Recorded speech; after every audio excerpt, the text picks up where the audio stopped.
Yes, kung nagtataka ka, no, bakit ba ikaw lang ang umaangat sa pamilya?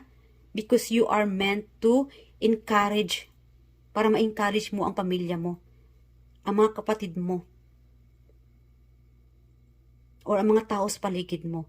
Maraming mga tao, mga kapatid, ang you could be like a, I don't know, popular. You are meant to be seen. Yeah.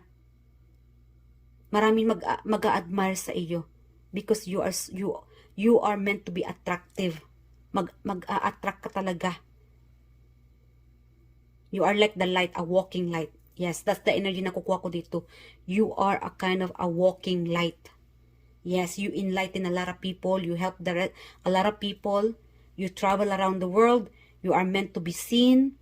You could be a superstar, social media influencer. It's part of your soul journey. Your mission is to help the others, encourage the others, make people happy, give them hope, to change them, mabago sila.